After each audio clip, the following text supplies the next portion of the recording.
I've been hooked on this old YouTube, or not old YouTube. I guess they're old to me. Yeah. This is like a I don't know. It's weird. For as much like podcasting as I do, I don't know anything about like the super mainstream ones. Like I barely know about No Jumper. Like I don't know anything about Adam 22 or any like the Matt Call Her Daddy. I don't know anything about those. Like I don't either. I know the names. There's this guy. I guess he's from Full Send, which is like another big one. Full Send. They're like these. I don't know what he does, but his name is Steve Will Do It on YouTube. Okay. Incredible. Just the most incredible backlog of stuff that I've never seen. It's got millions of views. And this guy does like literally anything. He will do anything. He drank, I think, an entire bottle of tequila one time and then just walked into a jewelry store with like $44,000 and just bought a Rolex, but like put half of it on credit. And he was just walking through the mall and he's like, I'm going to fucking be so pissed when I wake up. And he's like walking through and he looks like Rob Gronkowski. He's got the like self-made sleeveless tees that you cut down to the hip, you know? Yeah. And he's got like that going on. It's like this guy who's probably a Zoomer, like a younger Zoomer that for some reason is like a guy that I knew in 2007.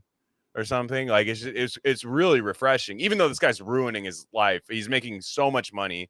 Like he blew $10,000 at a slot machine just randomly. Just like is this part of the like Nelk Boys thing? Yes. Yeah, that's those guys. Yeah.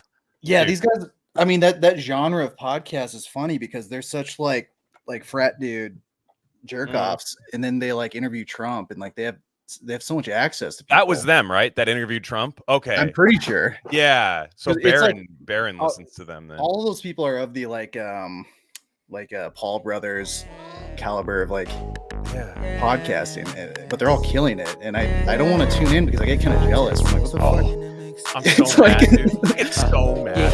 From the 5 to the 6, we be in the mix with that rare candy paint job on the whip. I need food for the kids, money for the rent. Fuck a lockdown, baby, I can't do that shit. And I don't never vote, cause I'm fucking broke. And either way, I know the police ain't gon' leave me alone. On a plane by the visit Glen Rock, and crypto told me I should bring the Glock with me. So I packed up my piece and I'm sliding. Cause we might get caught up in a riot. Middle finger Trump, middle finger Biden. Fuck a left, fuck a right, is you riding? Know you love to see it, dudes rocking. Ain't no politics, baby, we just talking. From the birds to the bricks, we be in the mix with that rare candy paint job on the whip. Who you with? It's like when you see like a sweet hot girl hook up with a dude like that. It's the same feeling I get, like seeing them like interview Trump. I'm like, dude, why? Yeah. Why are they interviewing this guy? There's all these like clips. It's like Kodak Black says he didn't steal Steve Will Do It's Rolex. And it's like, that's like, I'm just like, this is such a caste system. It's like funny because, you know, we get trapped in like our sphere, and I'm like, there's just this whole like upper echelon of podcasts, and like their podcasts are funny because it's so content oriented and like small clip oriented that like there's really not a like a long form conversation to be had. Everything is just a very like 4-minute like they're thinking about their editor the whole time, just making 4-minute clips. Like every episode, if they can get like 12 viral clips out of it, and it's like part of me is like, man, I wish we could do that. Then part of me is like, man, it's just, I don't know how much fun I would have doing that. I don't know either. I've talked to people like that who like run YouTube and have that whole like, because they have managers and shit. They have people like overlooking that, and that's like their level of thinking. And anytime, and it's not a bad way to think, but anytime you talk to them, it's all about like branding and content that services like the Instagram reels and TikTok and shit. It's got to be like a fun house. It's got to be like a weird, like uncanny valley or like fun house kind of situation too. Cause you notice anytime they do anything, like they'll do a thing, like they'll eat the entire Taco Bell menu. Like they'll be bored in their content house and just be like, what do you guys want to do? They're like, pick a random fast food place. We'll eat the entire menu.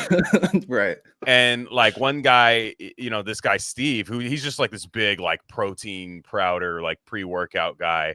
He'll just be like, I want Taco Bell. So he did the Taco Bell menu, and he like couldn't make it, but it doesn't matter. Literally doesn't matter that he didn't complete the challenge. He took 4,500 milligrams of THC one time, like edibles, and was just chilling. He was just chilling. He was so high that he was putting. He had a pool, like this really nice pool. These guys' houses are insane. This guy he had this pool, and he boiled a pot of water and just poured it in his pool, his big ass pool, and was like, it's heated now. and it's just. But I realize I'm glued to it. So I'm like, even if I think I'm above it all, I'm not, because I love it. I was like, this is amazing, but I just could not picture myself doing it. I'm also probably 10 years older than him. So. That's the thing. I think I'm just too old for it. And I wasn't like really into like Filthy Frank and all that stuff when that was going, but I was like, I caught myself kind of like sad that like era of like YouTube jerk offs was over, but maybe they still exist in this podcast sphere. Because I don't know, dudes. Yeah, I just feel too old to watch it. But Steve's good, man. I'll tell you. You watch his stuff, it's great because he did one. It's very Jackass. I mean, it's just kind of like throwback Jackass stuff. He's like not a libtard, which is nice. Like he doesn't like his brand is to be the other side of that, which is kind of fun to see on YouTube and like thriving. So that part's kind of fun. Like there's just crazy stuff that happens on that channel. Like he has this one guy who's like an MMA fighter or something. This massive guy who's like twice his size, and they just put like 3 like full helpings of like laxative in his pre-workout, but he had taken him to Chipotle before that. So he made him think that it was Chipotle that was fucking with him the whole time. It was actually a really well thought out prank. I was like, wow, this is like really next level stuff. And I was kind of like, but partly it's like, that's got to be crazy because that already feels like I film and think about it and like say my every thought, even though it's not true because it's really just for an hour at a time. But these guys really film everything. Just constantly, just going everything. They have cameras, they have body cams, they have guys that walk around with just like full. I've seen content people like walking around. I don't know if you've seen that, like people that have like just like a body cam, a regular camera, and they'll be like in front of some like ice cream place that's brand new. It's usually an Asian person that does stuff like that. But it's I don't know if you've seen that stuff. There's not too much of it in Missoula to the point that I kind of feel like that guy. If I'm like just even doing like a small project for like if I'm taking pics of like a wall or something, and people look at me like, so if you come anywhere with a camera in Montana, they just assume you're an out-of-stater, and half the people you come across hate you, but they also kind of want to be a part of it. And it's probably true. Missoula's not too bad. I've been spending time in Bozeman. Okay. Lately, which is like that's like the hot spot of the like everyone's just moving there, so all the locals are pissed off about it. Yeah. But if you do anything that's like up to date with current media, people just get pissed. We're going to get you right back to the episode, but I just wanted to let you guys know of a few other things we offer at Rare Candy Industries. We have a Substack with free and paid subscription options. Free subscribers get access to all written content. That includes Bob's Red Pill. That's the best thing going on the internet right now. Trust me. Paid subscribers get full access to our premium episode feed. And that's just every episode we don't necessarily want to share with the general public, if you know what I'm saying. Again, that's rarecandy.substack.com. We also have merch. That link's a little long for me to say right now, but go to the description, go to our merch store, and find a shirt that's right for you. We have Rare Candy shirts, Dr. Bronner soap label shirts, Rishi mushroom shirts, all types of stuff there. Check it out. There's got to be something for you. And lastly, check us out on social media. On Instagram, we're Rare Candy Pod, but on Twitter, we're at Rare Candy Pod 1. All right, enough of that. Let's get you back into the episode.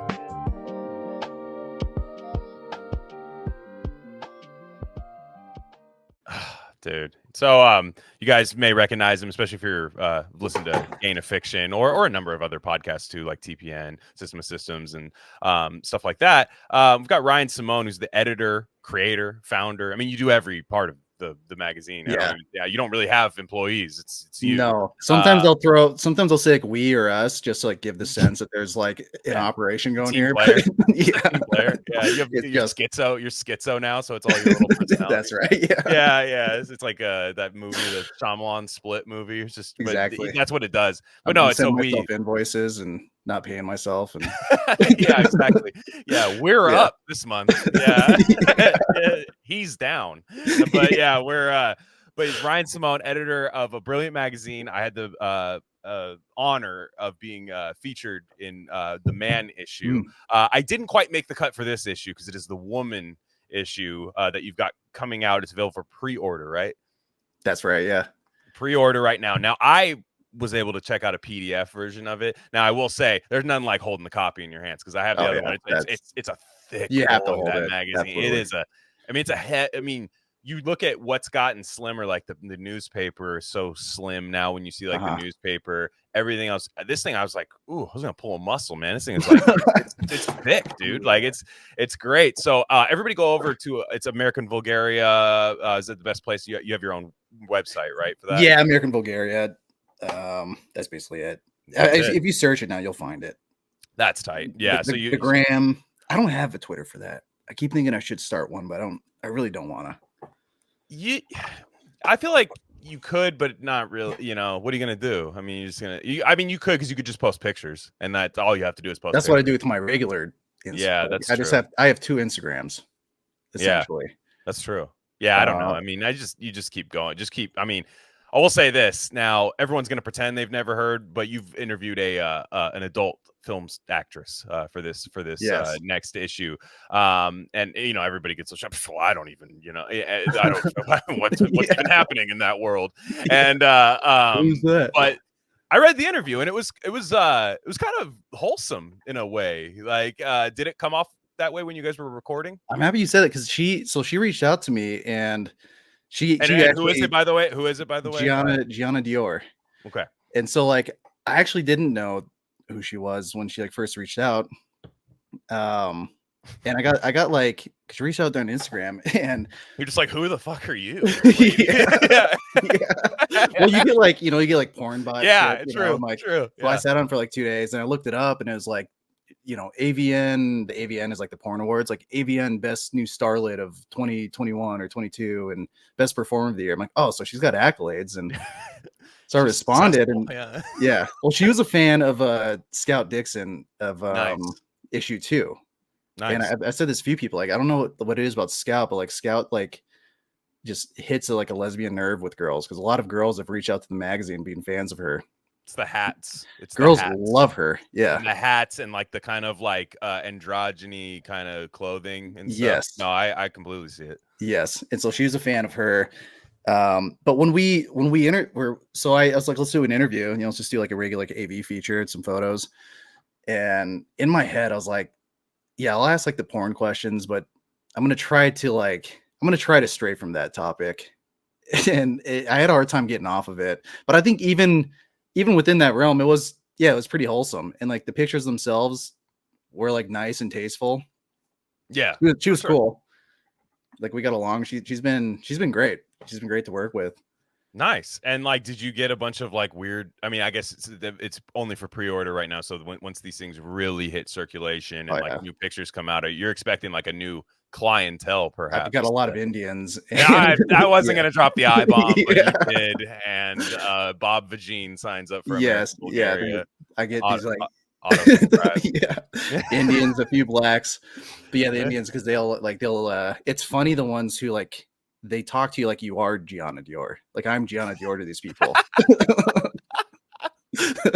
Close enough. I mean, yeah, you know, if I'm drunk enough, I'll go with it. Yeah. Oh, sir, if you want to subscribe, guy, you need to lock these people in for the next 3 issues. Because I was going to ask, you know, I want to talk more about this thing, but like, okay, you've done the man issue, you've done the woman issue. Mm-hmm. What's the next one? Well, my goal also, I mean, because the man issue was big and that took forever. So I was like, I'm going to scale back because I don't want to do that shit again. The real issue is just as big. So I'm actually going to try to scale back. You're not going to, though. I don't think I'm going to. We'll see. I got to bring more people on or something, but I do want to move it to, I don't know, try to think more in terms of live events and try to make a more live event, bring it to the real world in the way with each release. So I do feel like the first 4 was a lot of figuring it out, and with this one I figured it out. So now I think I was gonna say that I was reading through it today and I was like, I think he's got it. Like, and I mean, this is someone saying who I thought the last one was really, really cool. Now it was funny. I have a story about mine because like, you know, my mother-in-law is a very, very sweet, very sweet conservative woman. But she, like, you know, she can watch like movies with like crazy violence. Sure. So it's like no big deal. Like she's like, she kind of likes to be a little disturbed secretly, I think, by the content she watches. Now I think like pornography might be just a little bridge too far, but it's funny because she supports like everything, like all of this, like more than like my own family does. Does she listen to all these? When she's really into like the health stuff. So like when a health guy like will come on, she'll do it and she'll just like, it's really nice. She'll like play it on the computer and like they'll huddle around the computer. Like it's funny. And but like, yeah, and then she'll text me and be like, that's so cool. Like this happened. And so that's cool. That. And I remember, you know, my wife said, well, you know, Glen's in a magazine. you know what I mean, like that. And then it's funny because the picture right before us is just a dude's dick, Yeah. like right before us, just like a dude just like laying backwards, just dick like out. And so it's just like funny. I'm just like, take a picture of the stuff we're in and send it to her.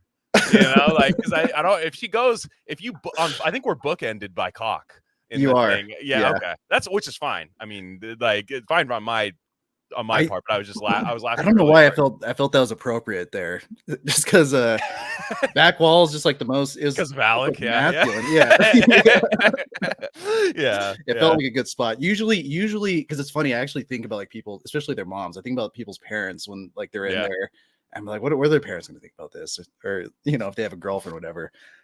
And then I just go, you know, add more dick. And I mean, it's hilarious. It's just real funny. I was like, why don't you just send her some stills of like the story? You can read it in the interview, which was great. I mean, it was a lot of fun. But yeah, everybody make sure you go grab all 3 of the issues, pre-order the 3rd one. By the time you get the first 2, you'll be ready for that 3rd one at American Vulgaria. And just like I said, Google it and check it out. And it is nice to have like physical media. And you know, like I like having my books and I love all that, but your layouts are so interesting to me because I grew up reading like Thrasher and stuff, and I don't know if Thrasher is an inspiration to you at all. Thrasher is definitely, Thrasher's great. It's still good. Is it still well, skating is a time capsule. I've come to realize it is. Yeah, in general, skating is just like nothing's really different about it. You watch it, still punk ass kids. They're better. They're insane now. Yeah. It's like the stuff they do. They'll skate like a spiral they'll grind like a spiral staircase. Like insane. Yeah. They'll go like up it and stuff. And but with Thrasher, I noticed just kind of that like I don't even want to say chaotic. I think people like Adam know better words about this than I am. But it's just kind of like something here, something there, and you're following the piece on the page. Just talk about your process there a little bit. No, Thrasher's good. That's a good reference point because I mean, with this one, with the girl issue especially, I discovered David Carson. He's a graphic designer from the 90s, and I think he got, I don't know what his start was, but he was involved with a surfing magazine, and then he really blew up with Raygun, which is like a music mag. Oh yeah, sure. Yeah, which is sick because his kind of philosophy is like design supersedes legibility. Like it doesn't matter if you can actually read the thing or not.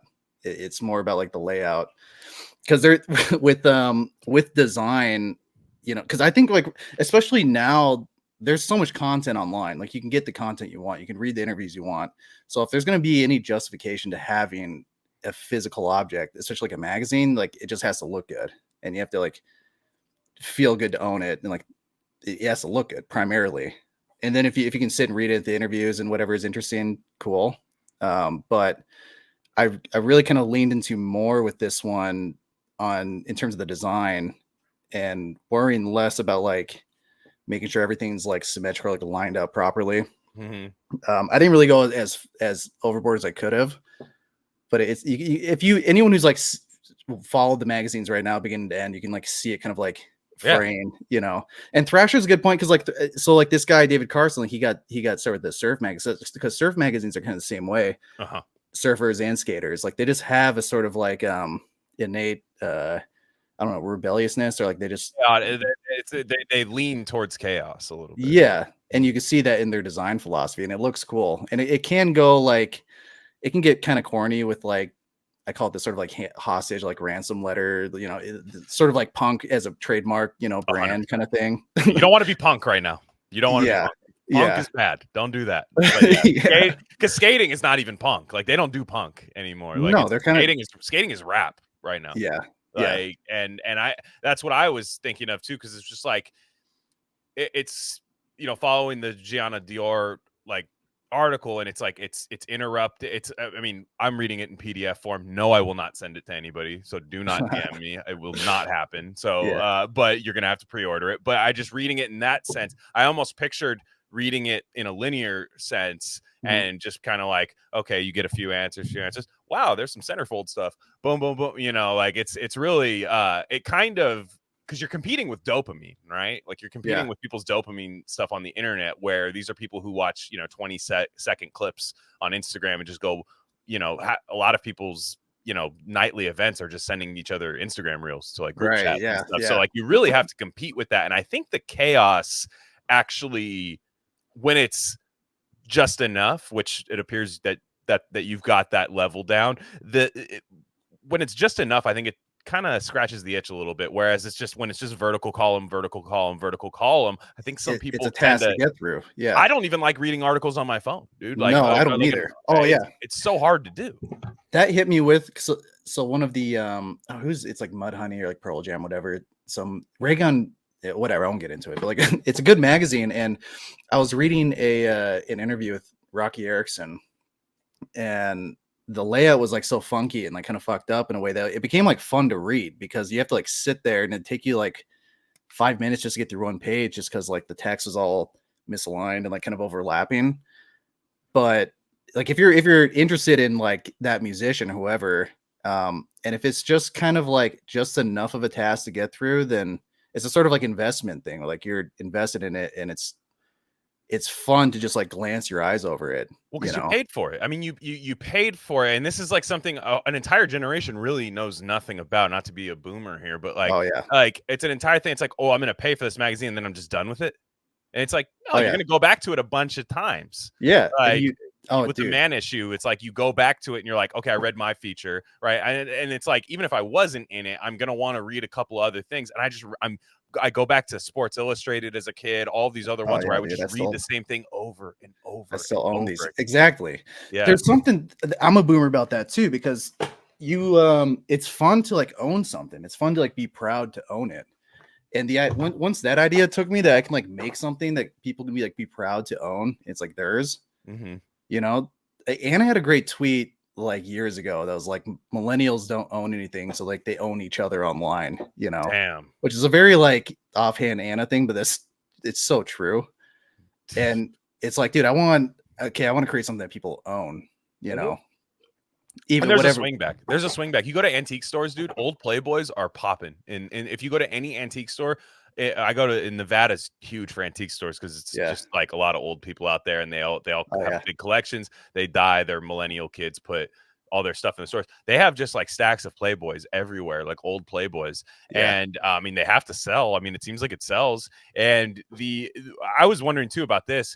I wouldn't call what you do smut. I really don't. I don't think that's what it is, especially given what you can look up at the internet at any time. But it's kind of funny because like in the sphere that you and I inhabit, there's this kind of anti-pornography sentiment, which I'm a centrist on, whatever. Like like, look, I know people who never leave their house and just goon, like that's not a great, they listen. Right. It's like video games. It's thanks for subscribing, guys. But I leave the house here and there. Take us, you can listen to us on a walk with your phone at times. It's totally fine. But there's definitely stuff like that. And then you have the hardcore puritanical, most of the time religious converts, and they're kind of showing out, kind of doing their gang initiation where they want to sweep the internet and take pornography off there, thus resulting in mass censorship and laws that will not benefit you when you say things transgressively on the internet.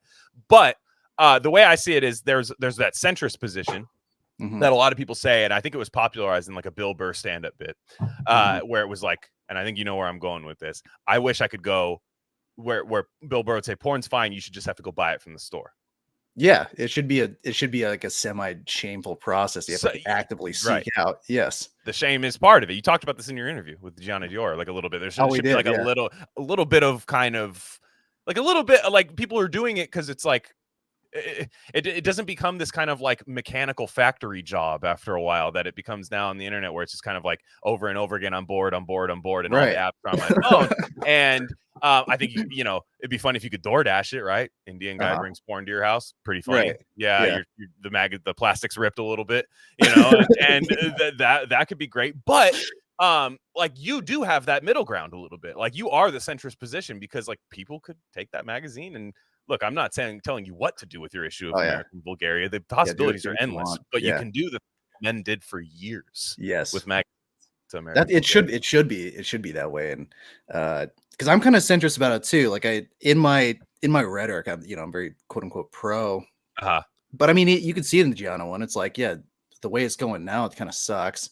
It's kind of like coddling and comforting, and there's too much access to it. I don't think I got into that side of it with her, but she don't want to. She don't want to. You know. She's got a bottom line. That's bad business. It's bad business for her, yeah. Yeah. But I mean, that's how I was growing up. I remember like finding like people's penthouse and Playboys and then like stuffing them. I think we got into this like Portnoy's complaint that I'd like stuff them like between the towels, you know, in the bathroom. And like it consumed like a good like 20% of my brain every day. That's how I learned about physics, how things sat on objects. Yeah. I mean, there were like how can you prop up? Like if there's just the right amount of pages on each side, it'll stand up. Yeah, absolutely. Yeah, you're creating like secret trapdoors in your house and you pull the book and like yeah, exactly. Witnessing peak male performance. And again, you don't really have that anymore. And everybody's all sheepish when they talk about it and stuff, but you can understand that it's too decadent at this point. And anything that becomes too decadent becomes too bland after a while. Well, and I put in like here's the thing too, with a lot of magazines, like a lot of the current indie mags are like right wing. It's like Rye, like the Man's World. Yeah, sure. There's others. I am 1776. I am 17. Yeah, they've got great design too. Mm-hmm. A lot of them use sort of like I won't bag on them too much, but like it's kind of the way that who's the guy who just died? Alain Delon. Yeah. Like they use images of these classy figure, like attractive people in this sort of like reactionary right wing way, which is I understand it, and I do it to a degree where like I'll have like Renaissance paintings and stuff throughout the magazine, mixed in with like kind of more up to date smut, or they're just like naked women, or like a dude with his dong out next to your feature. Yes. Because it is like that was me, by the way. I hate to tell everybody. Yeah. I didn't even want to tell my lady. That was me. Yeah. Set up with the tripod. That was all just you. Oh, it was a great shoot. It was a legendary day, dude. Thanks for all the photography you gave me. Absolutely. Mm-hmm. But it's like it's an ancient tradition. Like this stuff goes back. I mean, this is like Camille Paglia's whole thing, that like when she talks about like porn of today, and she's like, nudity's been around. Like much of art history is like pornographic and intended as like pornography. The like ancient Greek statues, like not just pornography, but like even like beyond like pedophilia and stuff. Like this is like layered throughout human history, and we're in this weird time right now where it's like we're both puritanical and we have like, you know, wet ass pussy on the radio, really obscene, and you know, it's fine, but it's like if you I don't know, it's funny thinking about adding smut to the magazine and who's it going to piss off, which I think about less and less. So like, well, my bottom line is it's just got to like look good or whatever, and have some sense of like celebrating the human spirit, you know. But yeah, I don't know. I'm happy you feel, because I do feel like every time I look at it in my mind, when I add this stuff, again, I'm thinking about everyone's moms, thinking about my mom. But then when like I hit publish and look at it, I'm like, oh, this is actually much more wholesome than I didn't. To be honest, the man's issue was far more pornographic than the woman's. Which is, you know, that makes sense. You know, yeah. But yeah, it was. I like look. I was, you know, it's just you. But again, it's something that, you know, you just got to do the thing you want to do. I mean, that's just kind of where it's at. And people that like you, they like you for you, not in the individual action in terms of like what you create. Like they, you know, somebody might be temporarily pissed off about you, you know, for something, but it's at the end of the day, they know it's you, you know. And it sucks when you can't do what you want to do, you know, when you really like are just sitting there, and nobody wants that, right? When nobody wants to be around, you know, a creative person when they can't be the creative person, you know. And that's clear. And I'm, you know, you and I've talked for a while before you even started this magazine, and I just didn't even know that this was what you did. I thought you were just like a photographer, or just kind of like a curator, which I guess being a, you know, a magazine is basically like a curation. It is like it reads like a timeline, like a really good timeline you'd follow on Twitter, where you're like, this person posts everything I want to see, and it's kind of its own marketplace where it's not just pictures of one person, it's not just dedicated to this. It's okay, there's good feature pieces, there's good photography, there's parts of it that are going to be black and white and a little more stoic, and then stuff that's going to just pop out at you in color. And everybody's searching for that, I feel like, a lot of times, but they're looking in the wrong places. They're looking again for the 27-second video that they can get in a different fashion every time. And I think that's why we're in the spot that we're in right now, the kind of puritanical debauchery that we're in, like where it's like, well, that's because you're in that middle ground, anything's available to you. There's really no shame other than somebody, walking in on you or whatever. Even then, probably not. But there's really no shame in it or anything. But again, like there's that centrist position where I don't like centrist positions on a lot of things. I think you should just have a take. But mine is kind of like, hey man, you want to be a pervert? Go buy American Vulgaria. Yeah. I like that. That's tagline if you want it. Rare candy. That's not commercial, man. Yeah, exactly. But no, I'm passionate about it, and you've always, you're a person who you do this, but you also read like dense fiction for podcasts, which is like it's a lot you're juggling there, and you're a father. It's just, I mean, you're not this is not, if you're not watching on video, it's not a goon cave that I'm looking at. Guy's house. Family. That's right. Yeah, dude. I was thinking if my kid was a son instead of a daughter, what the girl issue would look like, because I think that it like affected like it did. Oh, that's interesting. Like absolutely. Okay, dude. Because when you start, because I started the man issue excited to do the girl issue because I'm like, I'm gonna get some girls in this, and it's gonna be all girls. And then I started I had two feelings. As soon as I started, the first thing I did was Monica's hottest women ranking. Sure, yeah. And I feel like I was like playing with dolls. I'm like, this actually feels really gay. I feel like a girl, like setting up like Ava Gardner, making her look pretty next to Marilyn Monroe. I'm like, this is. I had the same feeling, dude. The man issue too. I was like, this feels kind of gay. Yeah, making a magazine, you're just gonna feel gay no matter what. If it's gonna be like aesthetic and good. No, aesthetics lean feminine and gay. I mean, they do, but it's important. But a lot of straight men, you have the Terry Richardsons, the people like that, like whether they have their, whether they're completely straight, I have no idea. But like for the most part, that is that's usually a jackpot when you find the straight guy that has that gaze. And aesthetic. Well, like Terry Richardson with his Me Too. It is a thing, like aesthetic, like specifically like visuals, like dealing with visuals of human bodies, and like you feel gay.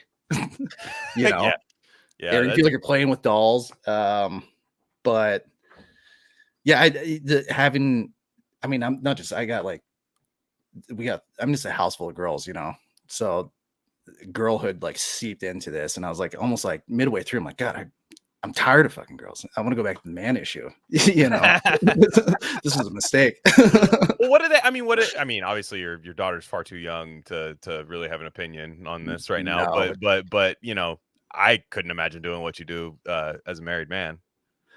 The only thing that she took issue with was the porn interview. But like we talked about it before, I went down, like did an interview, and I came up and she was just kind of like icy for like 30 minutes. Yeah. Then we talked through it, and then she like saw it and like, oh, okay. Yeah. I mean, like you did, it's one of those things where it's just like, it's that bargain where you're just like, is it worth 30 minutes of that? The answer is yes. And it happened, and it's done. And that's like, I mean, people don't realize, like, I don't really go through it on my end at all, because 90% dudes come on the show and it's just dudes vibing out. But for the most part, it's just like, I could tell. That's the first thing I thought of when I read it. It was just like, oh man, I couldn't even imagine. Dude. Yeah. I wonder too. I mean, I talked to Matthew about this, Matthew Denicola, as like a photographer, and like him taking photos of ladies, because he's got a girlfriend. And he said she's definitely, I hope I'm not speaking out of, spilling his beans here, but it's a common thing for photographers when you're taking pictures of women. 100%. Like the mindset should be like, she's got to look hot, or I'm taking pictures of, if depending on whatever your series, you have to do your job. Yeah, you have to do your job. If you're Terry Richardson, you're taking pictures of the hot women, and you got to make them hot, and there has to be a dynamic between like the photographer and the model to like make that come out.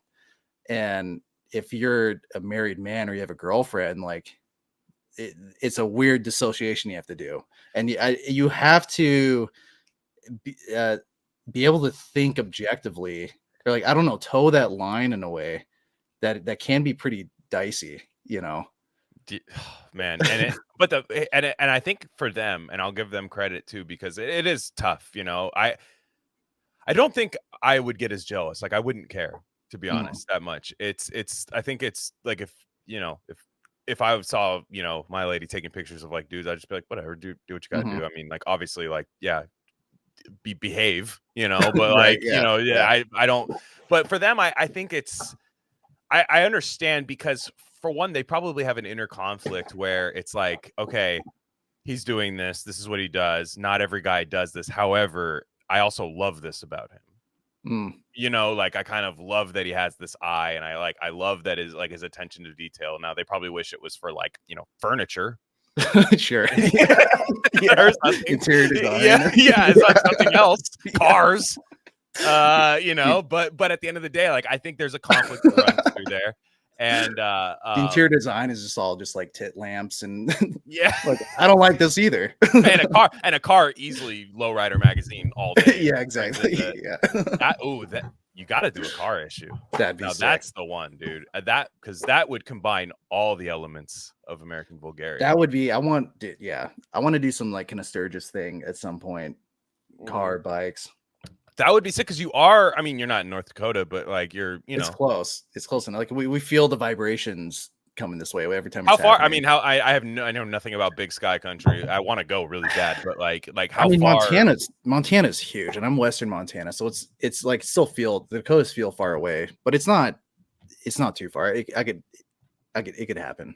Oh, dude, because I was gonna say that would actually be sick. Is like a kind of, I hate when people do this when they're like, you should do this for your next thing, but like but like, dude, because I used to love seeing Lowrider magazine. Like I mean, I'm like, this is not a car I would ever drive, but it was like, this magazine is so alpha. It's like not even funny. Like, there's something too about like the women being like kind of ugly, like semi-ugly. That's like, yeah, this is what men are. Yeah, they're like Bratz dolls that got out of the juvenile detention system and like had a rough time, you know? It's like it's real life homies and Bratz dolls with cars. That's what it looks like. And I used to, and you go to 7-Eleven and it would be like plastic wrapped, like the Lowrider magazine. Which is amazing. But Yep. Yeah. So everybody, make sure before we move on to the next topic, make sure you guys go to American Vulgaria. Like he says, just Google it; it'll come up. And pre-order that issue, and then go get the other couple of issues, issue 1 and the man issue. There, fully supported by RC.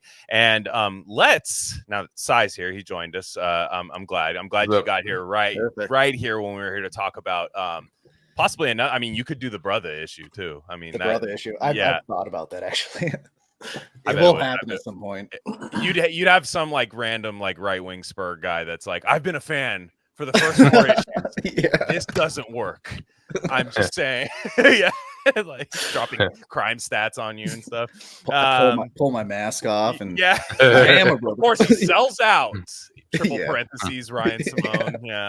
And but the from the 5 to the 6 we be in the mix with that red candy paint job on the whip. I need food for the kids, money for the rent. Fuck a lockdown, baby, can't do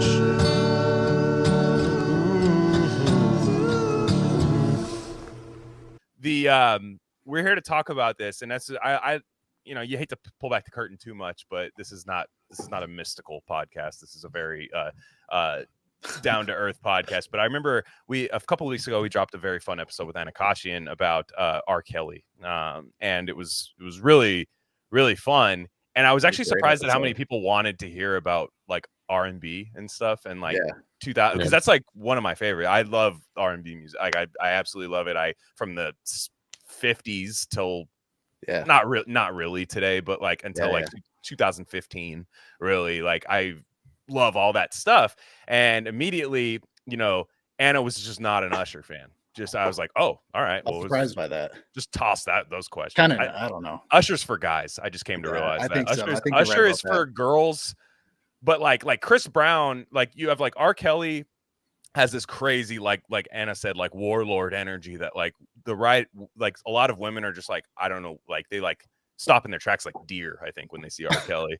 But like, you know, Usher is this other kind of Usher is just like this kind of deep masculine conflict in all of his songs that like a lot of guys relate to. And then you have like Chris Brown, where like people will always wonder why Chris Brown has fans still, because like he beat up Rihanna. Like what woman would listen to this? It's women that would beat up their own men that listen to this. If you like anybody you ever see that's a Chris Brown fan, they will knock you out. They're crazy, and he charges $1,100. Yeah, that whole scene's nuts. He charges $1,100 to take a picture with him, and he'll like grab your ass in the picture. And I saw a picture of a pregnant woman. The pregnant woman. Yeah, incredible. I mean, can you imagine? I mean, you know, there's a lot going on, but can you imagine, like, you know, you're in the foster system, and you look at the picture, and you're just like, oh, that's why I'm here. Yeah. Like my mom took a picture in utero with Chris Brown. It's like, that's why I'm in the system now. But we're talking about Usher's Confessions, which was a pivotal album for me growing up. I think we're all around the same age here. I was 13 or 14 when this came out. 2004, right? Yeah, 2004, but I don't think I'd turned 14. 13. So we're all around the same age. Yeah. Middle school, like very hormonal. Yeah. I mean, just through the roof. And this album comes out, and I remember for a long time growing up, I'm coming off of like just 3 or 4 years ago, like Papa Roach, you know, and then so you, for a while as like a white kid, you think it's like gay to like that music, like Usher, R. Kelly, but then you see the most alpha swagged out black guy listening to Usher, and you're like, oh, sick. You're like, the best football player listens to this. Like, this is sick. Like, I can listen to this publicly and it would be totally fine. And revisiting a lot of Usher's catalog, I realized how prolific he was. He always had a hit. He's got a lot of hits. A lot of hits. I remember thinking that during the Super Bowl, and I've always liked him. I'm like, God, dude, he's got a lot of hits. Yeah, and he started as a Michael Jackson impersonator. Yeah. This has to be some like insane pedophilic thing happening, because he when he was like 13, he got discovered by a Star Search and LA Reid rep at like a I was trying to read his backstory, and I don't know if it was at like a mall. I want to picture it in front of a Suncoast video or like a Sam Goody in like an Atlanta mall. You look at his like first album cover when he's all like puffy cheeked, looks like a kid. And like, oh no. 100%. But you know what? I don't know. They repeats the cycle with Bieber, you know. Yeah, but again, do you want to watch your burger get made? No. I don't want to hear how my R&B got made either. Yeah, that's all I'm gonna say. You know, half our fans were like, I'd love to watch how my burger was made, but but anyways, the Confessions album is when Usher was really at his pinnacle. He before that had these hits like you Remind Me. Yeah, that's how I found him. You Remind Me is MTV. I want to say it was TRL. I want to say I heard that. And there's this video where Usher's doing the most high level cat call in the video. High level. I mean, like pre-PUA, just masterclass, where he's in a mall and he's like dancing on an escalator around a girl. And then the song's about how I'm actually not going to smash because you remind me of another girl. Yeah. But the video would tell you otherwise. And that he evolved into this, you know, around the 2003 to 2005, R. Kelly and Usher, who were always this Ron Isley and Marvin Gaye style. They were like a reincarnation of those guys, I would say, where R. Kelly was the outwardly nasty old head, you know, like, and then Usher was the silky smooth Motown kind of style in that way. Usher would even have his kind of disco, which was EDM in the 2010s. Yeah, he did his kind of EDM revival that made him his second wind. But the Confessions album, I mean, going through the track list, first thing, I forgot how many just regular isolated hits there were on that album. Yeah, it's a huge album. You start with the second track is People still listen to that song. Oh yeah. It was in every movie back then, every commercial, you know, just everything. Yeah. Well, there's the viral video of the guy creaking his oven door that goes like that. There's like the viral videos of people like still finding that sound, which is perhaps the most simple beat you could ever make. Yeah. But it doesn't matter. It's Lil Jon, dude. Like it's I don't even, you know, that's like the advent of Lil Jon too, where you have that and like get low. Yeah, when did Get Low come out? Because I remember I remember when the Get Low video dropped. Oh, Get Low was boy do I. Yeah. Well, I just remember like literally in school, Get Low was before this, right? It was. Like a year and a half. 2002. And I remember so it's probably had such an impact on all of our lives because of like school dances and shit. Oh yeah, you know. I remember like I don't know what channel it's on, but they're like, we're showing like first time ever new music video, Lil Jon and Yin Yang Twins, and just having my mind rock and listen to it because I mean like it's like Michael Jackson big. It's at weddings, it's at any fucking event. Yeah, you're gonna hear it everywhere. And I always like sometimes I think like I'm over it or I hate it, but you know. Especially upon like listening to this, like no, this is it just like it's like it's you know with an exclamation part, dude. That's what the song's called.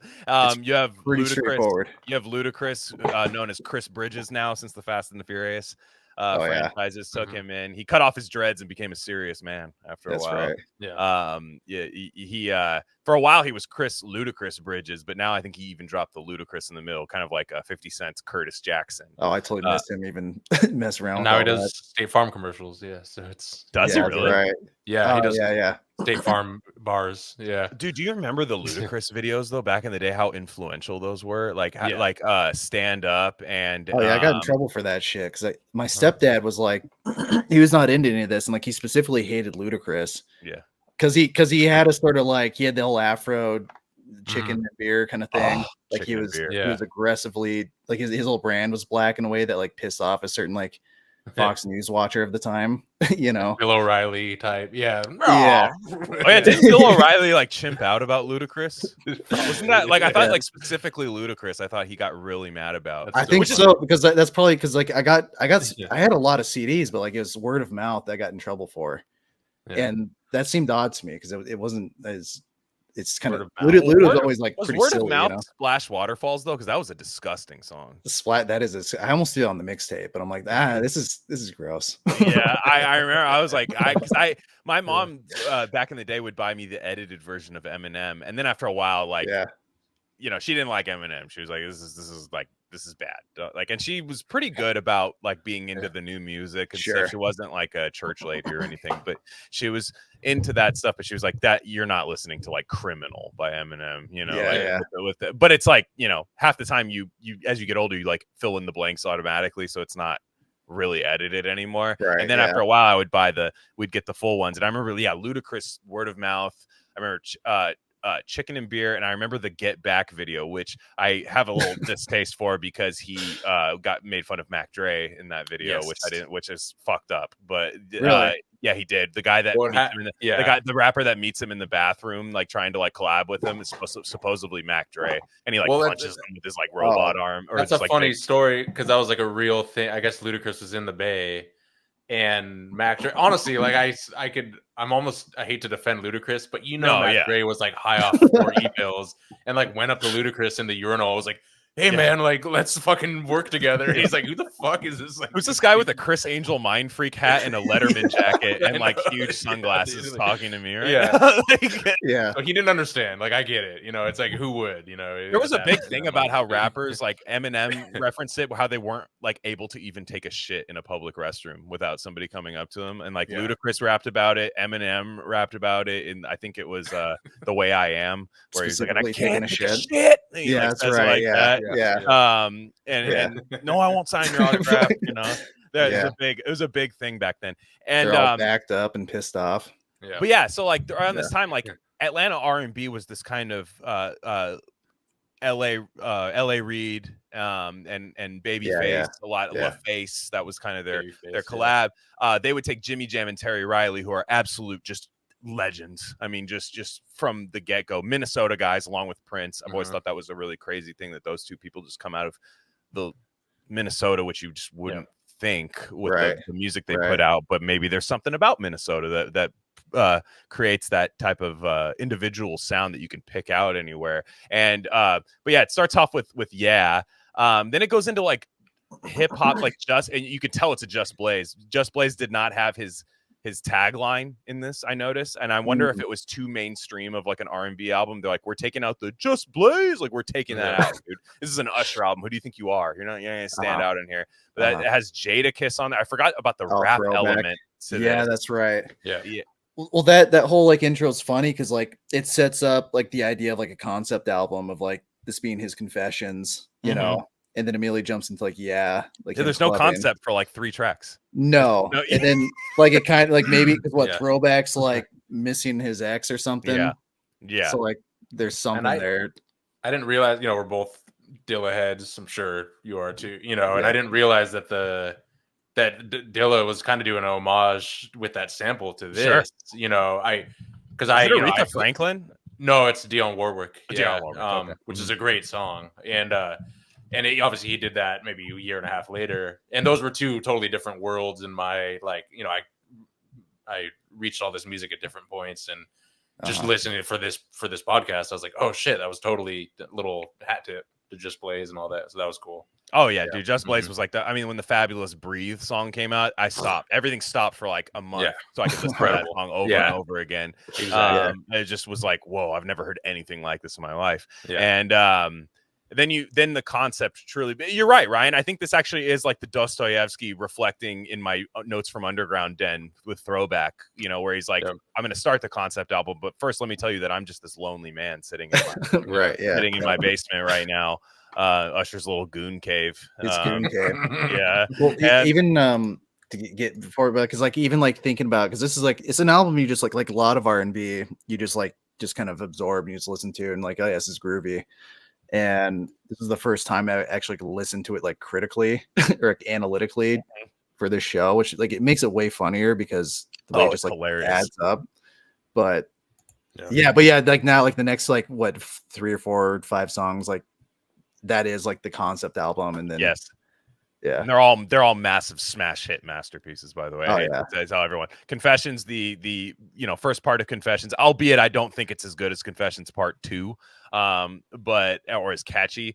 But it's just it's good though. It's better than I remember actually. Yeah, like, I think I remember not liking Confessions Interlude. It's called, but it's whatever. But Confessions Part 2, just you just remember all of these songs for it. And I can't remember what song it was, but does anyone remember? I thought it was on this album, but do you remember the 7 o'clock on top? I need a top. What song was that? It wasn't on this album. I thought it was on this album. That's a great song. Yeah, no, I was amazing. Nice and slow. Yes. Okay, that's one of his first big hits. Yeah, that one's My Way. That one's older. That's one of his first big ones. Yeah. But I remember there was a viral early video when this was still like okay to do as like a viral video, but there was like a crackhead. It was like 7 o'clock on the dot. I need a crack rock. And I just remember that was a big moment. And I forgot that was even an Usher song. And for some reason I thought that song was on this album, and it was not. But yeah, Confessions Part 2, it's just this like, it's so funny when you listen to like the Isley Brothers or anybody from the 70s, and they kind of have to disguise what they're saying a little bit, like like they're not gonna. But then like we reached this like post millennium, this right after the new millennium, it's just like, oh yeah, I'm having a baby with my side chick. Like she's pregnant, she's keeping it, by the way, she's not getting an abortion. That's the funniest thing about like listening to Part 1 and Part 2, because like Part 1's like kind of downer, and it's about him like his confessions that he's like cheating essentially. She's got a crib and a ride, whatever. So he's like really invested in the side chick. And then Part 2 is like it's like the bomb, like she's pregnant, but it goes upbeat, and begins with him going, "Watch this," like. The emotions are way up.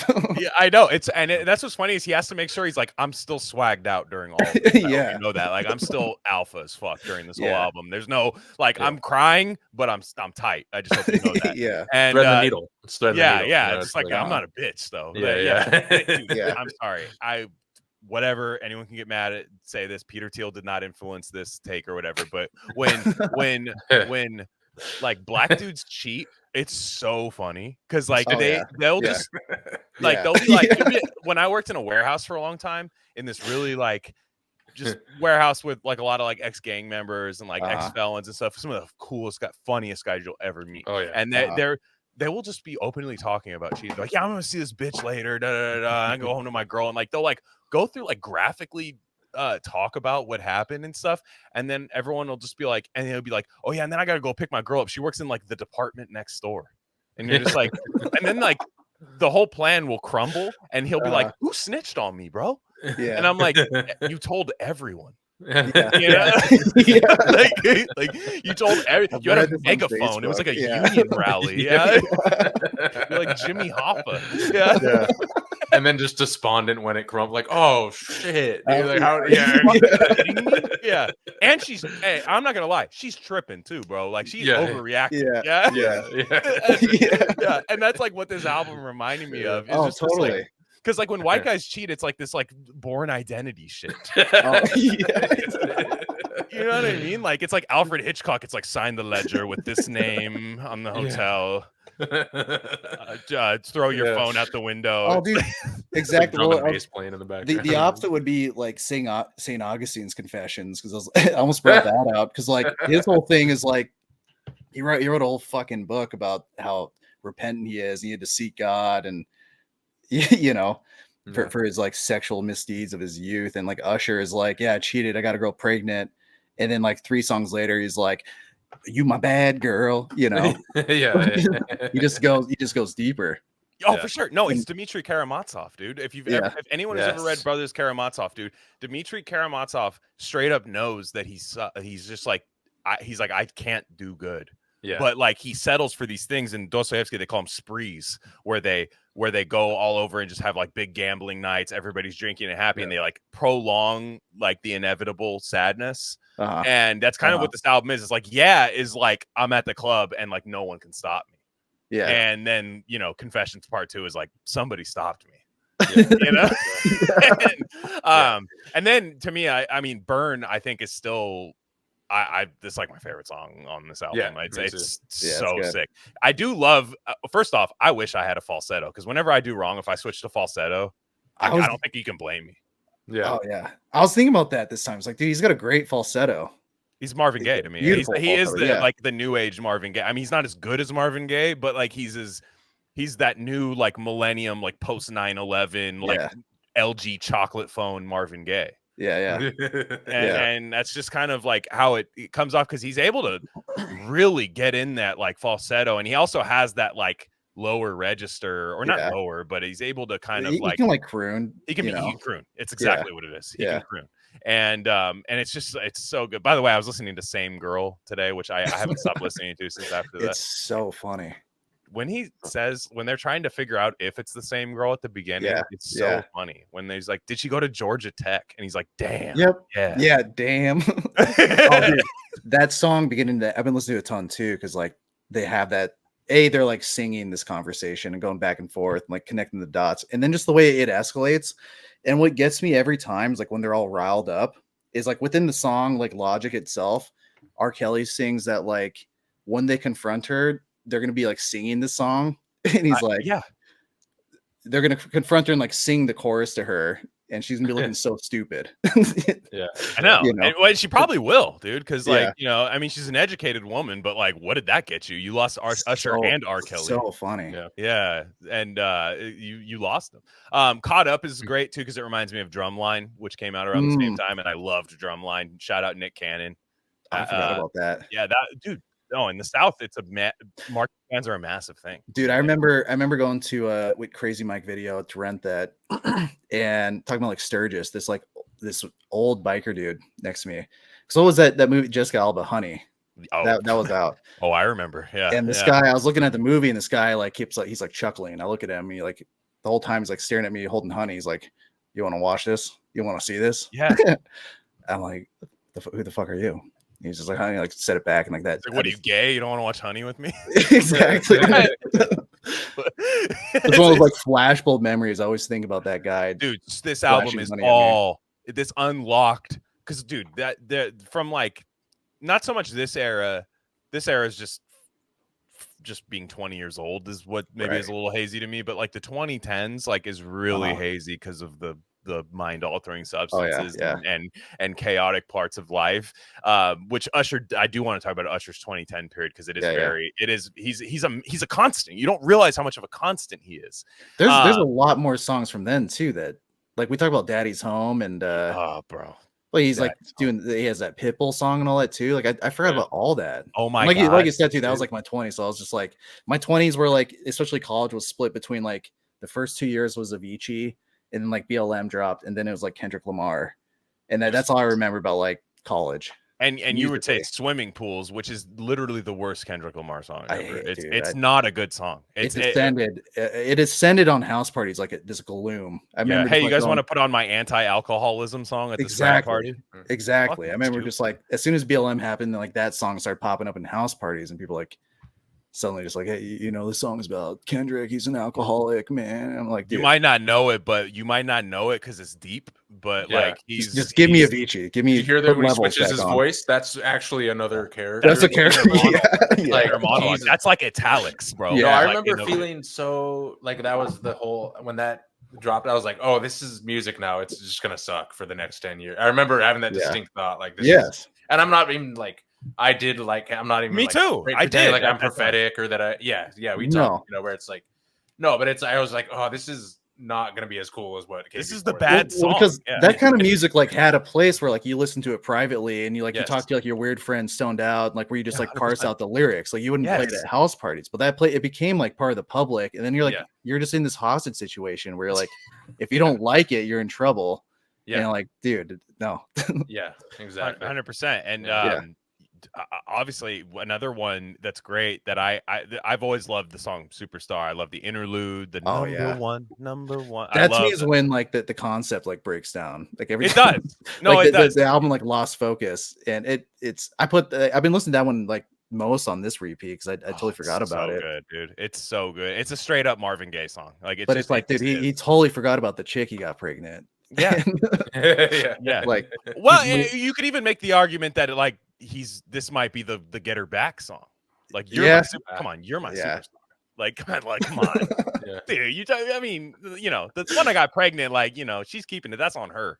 You know, but like Superstar, I'm, you know, like, but yeah, I agree. Like as far as like even tonally, like it is a different, like the album becomes something else at that point. I do agree.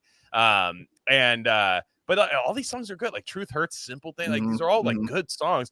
I have a funny story about Bad Girl. And I used to when I was like a kind of like a sound engineer kind of guy, like for like a bunch of like local rap studios and stuff. I used to record underneath a nail and weave shop. It was underground. Dostoevsky. I used to go like underground, and there would just be all types of like these type of guys that would record underneath a nail shop and a weave shop and it was also a body shop for cars too, I think, randomly. There'd be like San Francisco 49ers players. You'd be like, it was like a straight up like Lynchian thing. You would see like a midget and like a pit bull and then like the tight end for the Niners, like Vernon Davis. You'd be like, all right. Yeah. And I'm like high as fuck like the whole time. But I had this friend and he was really cool, man. I have completely lost touch to him because he was one of those guys where if you caught him when he changed phones and your number wasn't in the new phone, it was like he didn't exist. So like he just was like, I don't know where he is right now. And he had done 5 years at San Quentin. I have no idea for what, but we were cool, man. Like we lived by each other. He always had weed. I would buy weed. I would have a bunch of weed because I worked at cannabis dispensaries, and I'm pretty sure I got taken advantage of, but it was fun. You know, and I would drive him around everywhere. And he would tell me, he was like, man, when I was locked up, man, it came on the radio, Bad Girl. He was like, this was the shit when we were in San Quentin. I was like, you were listening to Bad Girl in San Quentin? I was like, was that like The Longest Yard with Tracy Morgan? Like character? And then he was like, no, bro, these were killers. I'm like, it's still gay. Like they could have been. I don't somebody, but I mean, just like, and I was like, why'd you admit that? And he like got really offended. He was just like, really? He's like, it's not gay, bro. We were listening to Bad. I was like, it is a great song. Just like, why'd you try to like prisonify it? You know, like it was no. That's the song that girls love that song. 100%. Yeah, yeah. That's so funny. Yeah, it was just so because it was like a smash. I forgot it was on this album. Like I completely remember it as its own like isolated Usher single. And like the rest of the album, I know on like some of them they have the like special edition version. They have the Alicia Keys song. That's right. Yeah. It sucks. Yeah. The Confessions Part 2 remix with Kanye West is hilarious, and Twista. That's and such then Shine is recording from jail. That's right. Oh yeah, that's right. Yeah, it is a completely different. It is people used to send in verses from jail back in the day. That was a big rap thing. Nowadays, I think you can just Instagram live your verse from jail. So I think we have gotten to that. Who's the guy that shot like Megan? What's it? Megan Thee Stallion. Tory Lanez. Yeah. He's in jail, right? Then he just like do an album out of jail or like a music video or for sure. Yeah. You can just have a phone in jail now. Because I remember one time, even during like the Facebook era, because you remember like when Facebook used to have like a mood when you could be like, so and so is bored. You know? One guy was like in jail and he was like, he so and so is bored. I'm like, everyone's just like, well, yeah, you're in jail. Yeah. He was like doing like a Reddit ask me anything kind of thing. The guy's not being punished at all. Dude, it was great. Yeah, I know it's funny because like the guy killed a guy at 7-Eleven. Like, I mean, I'm saying this because he's convicted and probably still there. So it's like, it's public record at this point. But I was bored. He's like, this is shit boring. I'm like, bro, you're 27. Like, this is a long way to go. I don't think it's gonna get action packed. I hope it doesn't get action packed. I think bored is good. Read. Yeah, bored is Gain good. of fiction, dude. Yeah. And exactly. But it's funny though, because Usher after this album goes into EDM, not after this album. It took him like another 4 years or something, right? Yeah, because this album is a lot of people thought it was about his relationship with Chili of TLC. Yeah. Dude, I went down the TLC Chili rabbit hole today because I do like TLC. They're like ghetto and scary though. If you listen to their music, like they have that like they're like female crooners. It's really weird. Like if you listen to them like nowadays, because they all have this like they look like they get in fights and have hot Cheetos. I can see that. That's the type of people like you go out and are like into it. I mean, beyond the like whatever after like they kind of blew up in the 2010s from what's the Will Ferrell other guys. Shit. Like that's right. They became a kind of like meme, but they have some hits. When you return to their shit, it's like, oh yeah, this is pretty ghetto. Yeah, but Red Light Special is a hit. Like that's a great song. I mean, even Waterfalls is like, it got overplayed in the 90s, but it's kind of fun now. And but like Left Eye was in that group, rest in peace. But Left Eye was in that group and she burned down a wide receiver's house.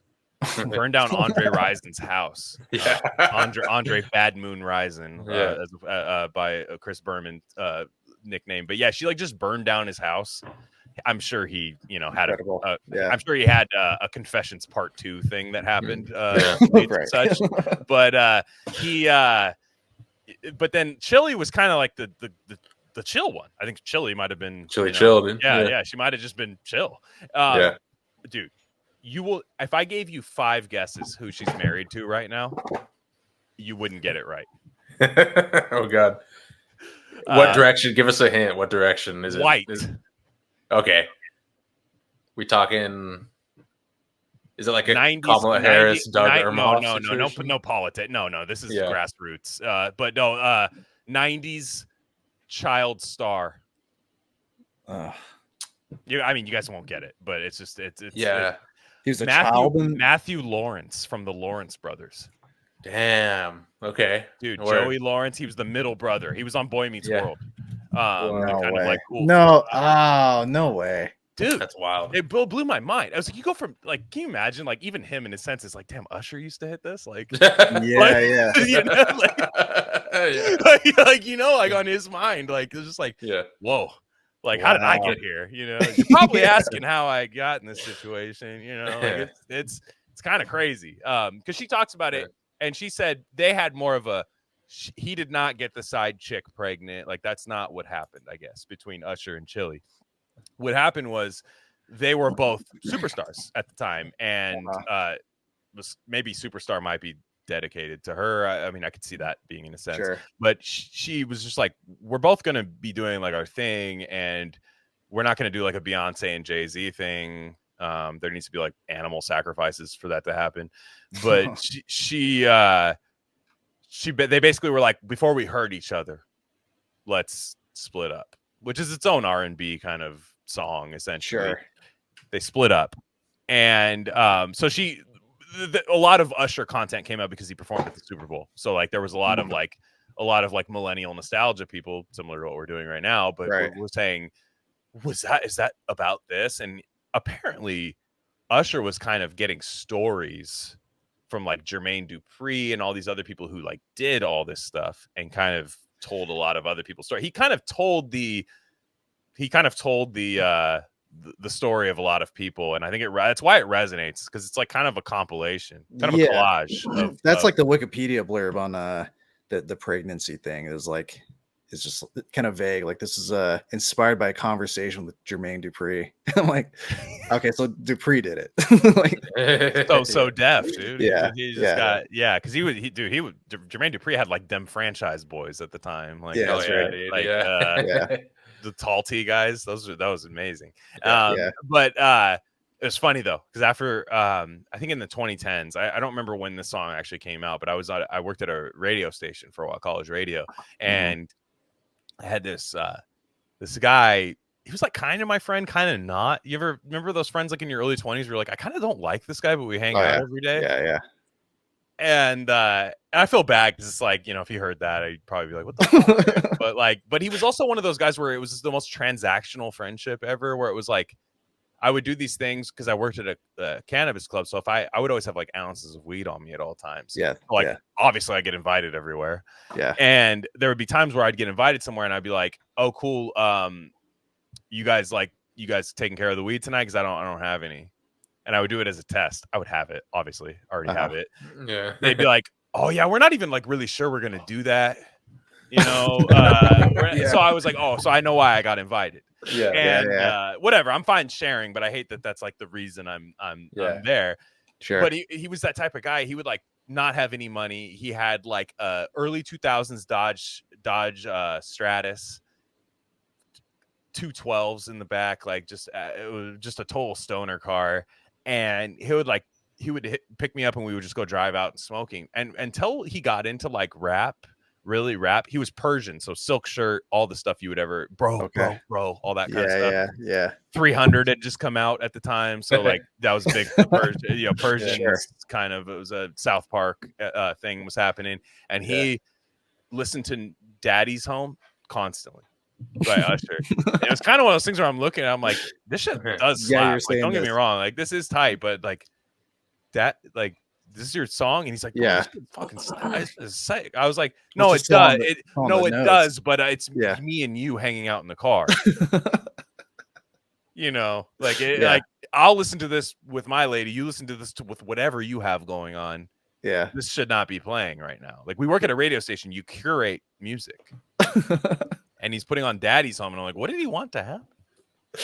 I don't know. It's things you think about when you're in your 30s. About the random early 20s experience. Yeah, the vibe on that one's off. I had a buddy who'd like, I'd show up at his house and he'd always put on like LO Black's "I'm the Man" or whatever that song was, the Elton John fucking sample, dude. Exactly. No. Which isn't like Daddy's Home though, is like, because it has just that Usher horniness to it. It's like, dude, you're involved me in something. I don't. What is my role in this? Usher songs can't function as background music either. Like, immediately all attention goes to the Usher song. So it's not even like he's so alpha, like where it's just you immediately hone in and like everyone knows what we're listening to and we're like looking at each other like like with a peach Optimo burning next to us, and they'll say, that was around the time he had the "Oh My God" song. Will I Am, with Will I Am. He had his huge resurgence, and what was the other?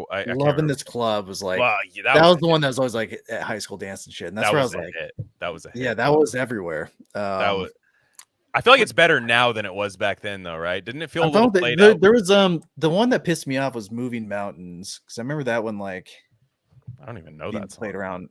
It was like they were trying to make it a thing. That's how I felt like when JT had his like 2020 album and people are pretending it was good. Suit and Tie Show was the most Reddit thing I've ever heard. That shit sucked. It's yeah, terrible. Yeah, that's how I felt about that album by Usher when it first came out.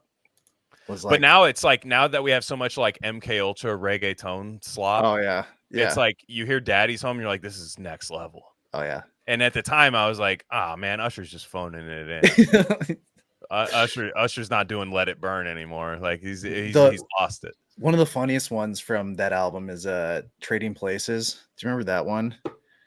Trading Places. It's very R. Kelly, where like you listen to him, like, is he joking? But he's totally serious. Where the whole premise is that like the girl's gonna do what he does, and he's like, you're gonna pay for the date.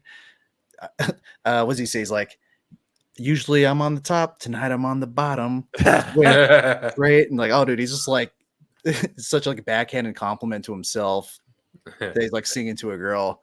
It's I know, and it's funny because like I remember being at like in like frat houses, torn black leather couch, you know, kind of faux leather, yeah, torn sticky coffee table filled with all types of stuff, you know, big massive 4,000-pound TV with the bottom set. With the bottom casing where it took like the whole football team to move it into the house. Sitting there, and you would hear like a lot of, you know, cutting edge rap at the time that would come in, you know, kind of like underground. People call it underground, you know, at the time, regardless of what it sounded like. And then like Usher. Yeah, Usher would just be the constant. It would be like how everyone's phone had U2's new album. Usher was just on every mix at the time. And it becomes an saturation at the time, but I kind of yearn for it a little bit nowadays. Like you never hear Daddy's Home. No, I listened to it like 6 times in a row today. I'm not gonna lie. On my walk, I was like a little stoned, and I went on this like long. You couldn't walk. hear that, like you'd hear it everywhere back then. Mm-hmm. No, the radio stations would play it like twice an hour. It was insane. And he had, and then he performs at the Super Bowl. And I remember when the Super Bowl thing happened, and there were a lot of Zoomers that were like, "Wow, another dinosaur performing at the." I remember seeing that take too. I will literally take the skin off of you right now. I was hyped about that. But like he's big. He's got a lot of. I mean, he has a lot of hits, and I was surprised by that take too, because like he still looks good. He looks fantastic. Age. Yeah, well. He looks like a football player. Like he looks like a wide receiver. He looks great. Yeah. He looks incredible. He's like shredded. He has that like Vegas. Amon-Ra St. Brown. Yeah, he does. He looks like the Lions or something. He looks incredible. He's like 45 probably at this point, but he's just like his voice still sounds great. I know somebody that went to Vegas and saw his residency and was like, still got it. Yeah, he does this thing when he plays Superstar. He plays it live. I've seen the video on YouTube too, but I guess he still does it. He'll bring the girl on stage. So like, it's kind of like at a stand-up show where a guy does a lot of crowd work. Don't sit too close because you're going to be part of the crowd work. Don't bring the lady to the Usher show and don't get front row seats to Usher, because he will bring your girl up and confectionery desserts all over her and just like kind of like singing to her. And like the girl's reaction, you want your girl to freeze up, right, and look like an idiot. And she's just like, no, this is the best day of my life. Yeah. And you could just see some guy just like with like a plain black tee, just like just no, this sucks. I like no, I like Usher, but no, he's lost it. Personally, ruined my life. He fell off. He shouldn't do the Super Bowl. And he's old. This old dinosaur stole my girl. And I remember the Usher herpes rumor too. There was a big he was like a big. Do you remember that? Like it was a big thing of like the 2010s. Spreader. Yeah, he was a herpes. Like him and Derek Jeter were like the two guys that just like spread herpes everywhere. And it's just Derek like Jeter. Mm-hmm. Yeah. The three is like him. I heard Timothy Chalamet was one. I don't know. He was but like clap or something. Pretty much all women, though. No one's exempt if it's those three guys. Yeah. But I remember that Usher. That's still like when I mentioned like doing this pod. That's like the joke people throw, like, oh, like super spreader Usher, herpes though. Yeah, wear a mask. Event. Do you remember? Wear a fucking mask. Your guy agrees to take you to the Usher show and sit front row, but you have to wear a mask. Yeah. When you Ryan, what was the quote that you sent me? I could pull it up on my phone. I laughed at it for a solid 20 minutes. I've been saying it over and over to like anyone who listens. Funny. Because it was on Interview Magazine. Let me just find. No, I have it saved on my phone because I don't want to butcher this. Because he because he's like 45 now, and I remember reading this and thinking, he's an old head now. And I remember thinking, like, reading the interview, being like, I think he's like kind of having a little bit of a crisis of like, I mean, he still looks good. He's probably still like gets a lot of pussy, but for sure, he's kind of like aging out, where it's like kind of getting weird now. He said on Club Shay Shay he still gets a bunch of pussy. I can see it. However, the interviewer, they're talking about like being a sex symbol. So yeah, she says like talking about being a sex symbol, and he goes, "Oh yeah, that's different. Sexy is a matter of fantasy. You know what I'm saying? There's fan, and then there's fantasy. Fan to see." Yeah. You know, dude, he should have just said that to Shannon Sharp. Shannon Sharp be like, "I hear you, young blood. I hear you, young brother. Yeah, you making an ass out of you and me. Yeah. Young brother, you are Albert Einstein, young brother. You are James Joyce." That's dude, it's so good. And that's just like the black guy meme with the guy like pointing to his head, you know. Yeah, like, exactly. You know? Exactly. Dude, I hate it because when you listen to podcasts, I love this when I listen to podcasts. I love people hearing about stuff they grew up with and like hearing before the pod kind of like what made it. But there's so many people that are like, oh, more millennial nostalgia. And I'm just like, yeah, but I would be welcoming to new cool shit. Oh, yeah. Yeah. Uh-huh. It just, I don't see it. Well, that's what about the Super Bowl thing where it's like, oh, this is a dinosaur. And it's like, obviously, when you're younger, naturally you believe that, but that is a thing. Every new generation comes out. This time is getting compressed. And it's again, if you have some cool shit, let's hear it. And it's like, of course, there's always good stuff coming out. You know, you have to say that. You know, but no, my jaw dropped when I first saw Odd Future, and I realized I was older than these guys. Mm-hmm. I mean, not like an old head. I was probably in my mid-20s or whatever, but or something. I can't remember what it was. But like when Yonkers came out and Tyler the Creator's like hanging himself and eating like cockroaches, and the talking about how Bruno Mars is a faggot and stuff, and like or no, it was Bob, B-O-B. I'll crash that airplane. With that faggot Bob was in. And stab Bruno Mars in his esophagus, and it was like. Whoa. And with the video coupled with that, like my jaw dropped and I was like, wow, this is crazy. And it's nowadays, now what does Tyler the Creator do? He wears like weird ice cream cone printed shirts and like is gay. I don't know. I hated that shit. Yeah. I know, because I was like, I don't even think you're gay. I think you just did that to apologize. You're just like, oh, I'm sorry, I'm gay. Yeah. Like, because Frank Ocean, who also did me dirty. Because Frank Ocean came out and I was like, wow, this is really cool. Yeah. This kind of like, Channel Orange, which I think is a masterpiece. And then the mixtape with where it's just the car. I don't remember what that's called, but it's Nostalgia Ultra, I want to say. Where it's just the car sitting in like a field of grass. I was like, wow, this is really good stuff. And then he comes out with Blonde, which everyone loves. I think it's dog shit.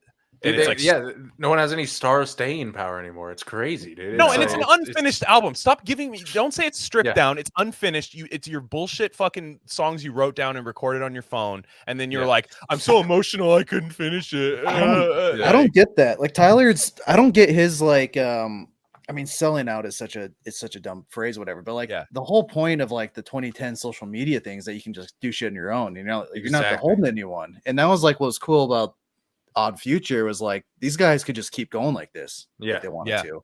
Same with like when we talk about like I think before like Filthy Frank and all them like that sort of like gross YouTube phase where they're like eating your own puke. That was nice. That was like you could just do this and we can keep doing this forever. You know, like what studio pressure is there that you're beholden to? And to me these are placeholders. Like, okay, I understand that like that's a early 20s guy thing. but who's the next group that's going to occupy that Right. space? A lot of times those early 20s people now become like weird like Janelle Monáe glasses and like top hat steampunk people. Right. And it's Yeah. like, wait, you're doing the 30s NPR thing. Like you haven't done your transgressive 20s stuff yet. And that's I feel like what's different about our parents, I think, like saying our parents being like, you young kids are too crazy. And we're like, nah, shut up. That felt like the natural ecosystem, right? And you're supposed to get hatred from your. Now we give hatred because they're so lame. These fucking Zoomers. Yeah, like, you guys are fucking losers. You know, like that's kind of my issue. And now there are some people that will watch a couple random curated things and be like, wow, these young kids are insane. This guy killed a guy in Chirac on Instagram Live. This is insane. Nope. Sorry. That's not what's actually happening. What's actually happening is that people are like so tame, so constricted by these like weird rules. And as I would imagine, even the pharmaceutical industry plays with weird SSRI. They have these like weird compressors that don't allow them to reach a certain level where you're the one that's supposed to be pushing the limit. Where it was like when COVID hit, I didn't see any Zoomer protests. Yeah, no, which was a trip, dude. Any other generation, the young kids would have been going crazy.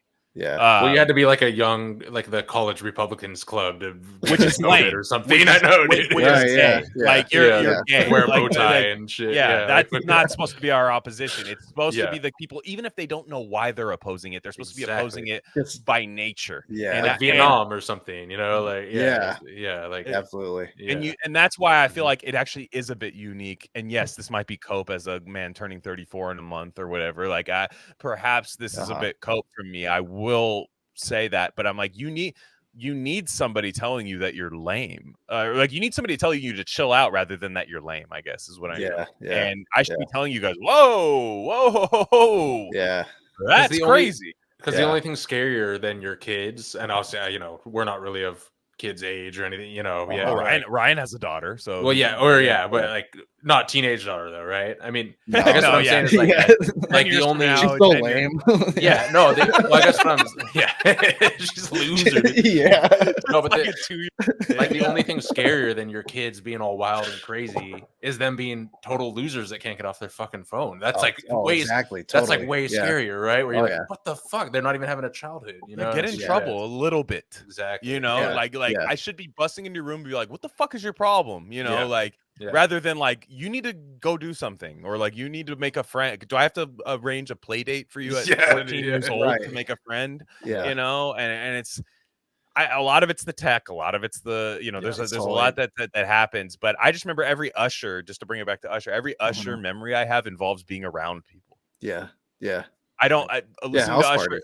You know, like house parties or 7th grade dance when, you know, like when freaking was a fucking thing. Oh, that was, I mean, that's I think is in the Gianna Dior interview. Like we talked about grinding, and like I was talking to some people. It sounds really creepy the way I mentioned in the interview, but like I was just talking to teachers about like, are kids grinding still in Missoula, Montana? Like, no, like they don't grind at high school dances. I'm like that. Dude, how did they dance? I have no. It's probably like some Charlie Brown shit, you know. Like, everyone's got their thing. But like, I remember like, I'd say it too much, but like freshman year of high school, Sadie Hawkins dance. I remember stepping out and seeing it and being like, seeing all the MTV shit. I'm like, oh, this is real. Like, you just go around and you just grind up on a lady for gum wrapper grill, chewing up ecstasy pills, and that consumed me for the next like 4+ years. I was like, and we're from the Bay, and obviously that music's near and dear to our heart. But Atlanta was running shit at that time. It was across the globe. But that was a coastal like unity between the crunk stuff and the hyphy stuff. Was like you could play, and obviously E40, you know, did a synthesis of the two with Snap Your Fingers. Like that was like a huge like bring it together kind of thing. But it was kind of the same wavelength but like all these memories I have are with people and stuff, and listening to Confessions and talking about it with my friends and stuff, and like just hearing it everywhere to the point where you're almost like, all right, I think I'm done with that album. Whereas nowadays there's no album with staying power because people listen to it by themselves and like spam it in chats or whatever they do. I have no idea. But like Charlie I just saw Charlie XCX today declared that Brat Summer is over, which is hysterical for me because you should be trying to ride that wave. Isn't she like 40? Like this might be your last snatch. You know, like she's like, oh, actually, it's the thing that well, she's British, right? Like, the thing that the Democratic president is running off of, it's over, and it's like, which I'm okay with, but fine. From a marketing strategist, you shouldn't do that. What was that thing? It was with her, right? All those weird photos of the house party. It was like a weird with you know what I'm talking about? It looks like AI. It looks like AI photos. Rachel, the one that I thought was Jewish but wasn't. I thought Rachel. Well, she's basically that. She's basically that. But Rachel Senot from the Idol or whatever. I thought she was like a Jewish chick, but it looks like AI. It looks like an AI photo, and it's crazy, dude. It's so totally like, we need to make this look like a 2007 house party. Yeah. And everyone's like, let's get everyone involved to try to make and it's like a huge event to try to make it look like something that used to happen with like organic two or three phone calls back in the day, or not even 2 or 3 phone calls, people just showing up and then it happening to that. And I worry that people are perennially stunted because they don't get this out of their system. You know, like it's like forever they have this thing looming that they didn't have the thing I talked about, which freaks me out. It definitely does. Like, part of me is being a boomer, but also it's like this generation does seem fucked. Like, what are they going to turn into? I hope they realize they are fucked, because I think once you realize you're fucked, that's when the good art comes out. But I don't think they think that about themselves. I don't know, because it does feel like stunted. Like, what do you turn into when you don't? Say what you will about Gen X and what they're doing right now. They realized in the 90s, whether it was real or fake, that they were fucked, and like good art did come from it. You know? And you know what they're doing now, I don't love, but the you know, with the Zoomers, I think they just think. I think that it's weird because the pharmaceutical industry and all of the content creation stuff is going to kind of go with them and kind of just prop them up a little bit to just kind of let them be in this purgatorial phase where they can scratch any itch they want, but nothing spontaneous seems to happen. Yes. I don't know. Maybe I'm wrong there. That's You know what's going to save us? The generation after Gen Z is named Alpha. Let's go. That's your daughter, right? Yeah, exactly. Yeah. Ryan, my daughter's the generation that saves everybody. No. Like, on you. Like, okay, so we want to have kids like pretty bad. What's going to happen? But one thing gives me pause is all our kids are going to be Generation Beta. And I'm like, come on, dude, I can't do that. Like, it's just constructing some crazy time loop. Yeah. Can we rename it? Can we skip the B and go to whatever this is? Just like Shane Carruth, like primer in your garage, like to try to. I just want my kid to be fucking alpha, dude. We can publish, man. We can publish. But well, shit, Ryan. Thanks, man. We'll have to get you on again. Totally. Again, when you reached out about the Confessions album, it was just a no-brainer to me. Dude, I'm so happy to hear that. I remember I was gonna reach out a while ago because like I loved Usher, and he's the best, dude. I've been meaning to talk about it because like he was the first guy. Like, it was like the "You Remind Me" music videos. Like when I was little, I was like, dude, I know what I want to be when I grow up. having that whatever this now, shit is like on now, that's what I call music. Whatever it was, that was how I had that. That was another big thing back then. Was like the now that you would hear the black musicians if you were white on Now. So like you would hear that on the Now compilations, and I remember hearing it on TRL, but I had it on a Walkman walking through the mall, and it's like I could catcall at any moment. I'm not going to because I'm not as cool as Usher, obviously. But you know, I'm not dressed like Murphy Lee at the mall. That's in my pocket now. Yeah, I can do that. Dressed like Murphy Lee. But I'm not a Saint Lunatic. But the shout out Scott, he's a Saint Lunatic for sure. But no, exactly. I was like, this is the type of stuff I love talking about, and I'm always like, you know, we get pegged as like these political people, and I'm like, no, I actually just want to talk about like Usher. Like sometimes obviously I don't mean to like punt that over, like I don't have opinions like that. I obviously do. Well, that's exactly what someone taking dark money would say, right? That's true. You know what? That's true. Yeah, I'm diverting all this stuff. I am an agent. I am controlled opposition. Yeah. Is that still going? People still It was like a 1.5 day thing. Yeah. I will say they were all jokes to anyone that nobody's opinion that I actually cared about came out in that as sad. It was all a lot of it was like, damn, you still listen to us? Like I was like, fuck, like holy shit, like you've been like hanging on this whole time, like, and now you're mad, like whatever, you know. No, I mean it's. If anything, it was reaffirming. It was like, no, kind of, of course. I didn't know Teal Bucks was like still a hot topic amongst people. And the funniest part about all that was like, I came out and I was like, we just don't make that much money. Like we really don't. Like it's not a lot. It's an extremely modest amount. It pays one bill for me, and an important one.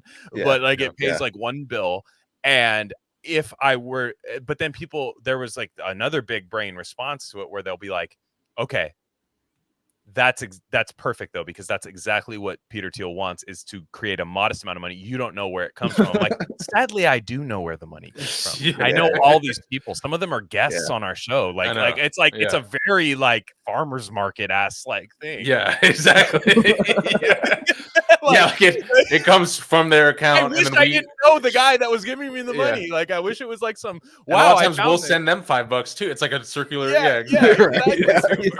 Like half the time they just appear on the show. It's like I wish I didn't know these people. Like in a sense, like meaning that it was a product that people stumbled upon and paid for without knowing us. It's like it was this like giving us credit. It was this very. I explained it to my wife, and she's like, "Wait, they think you're a government agent?" Like she comes up, like my desk is cluttered with like random shit, and like she sees me come up, and we're like, "Fuck, I gotta fucking start my podcast," and like turn it on, and like she's just like, you know, explaining that to her. It was so funny. Like I'm sure we'll talk about this in depth. I don't want to, but no, it's funny. Like, I was surprised seeing that pop up, and like this seems kind of quaint now. I thought we've gone through this, and it's like, oh, I guess maybe it's an election year or something. People are like, and that's the thing. It's all about so the person's mad because it's mostly me that they're mad at having a stance on the election. Like I want Donald Trump to win the election. Okay, yeah. So they're mad about that while also saying that the election doesn't matter. Yeah. But therefore me taking a stance shouldn't matter. But it does. It's their way of secretly carrying in the other direction. No, they're libtards. You know, I mean, that's why they're libtards. That's what they are. You want Kamala to win, but you're getting paid to say the opposite is what's going on here. Exactly. And I'm just like, and look, like I said, nobody that I actually care about actually jumped in and was like, yeah, fuck yeah, I totally agree. There are control. So it was just kind of one of those things. And it's like, there were people who go, that's how you know you made it. I'm like, well, we haven't made it. That's the thing. We haven't made it. So it feels like stolen valor at this point. Oh, yeah. No, and it cut deep, and I'm like open about this, where it cut extra deep that it happened now. Because look, you know, people know I just got married. We just threw a wedding, and my hours have been cut like all summer. So I'm like looking. Teal got you guys a sick ass fucking location, dude. Yeah, that was cool. Yeah, but I'm like looking in my garage for shit to sell. I'm like, okay, how do I like scrape up $1,000? Exactly, dude. It's like, what the fuck? I transferred money from my. You don't understand. I'm not doing well.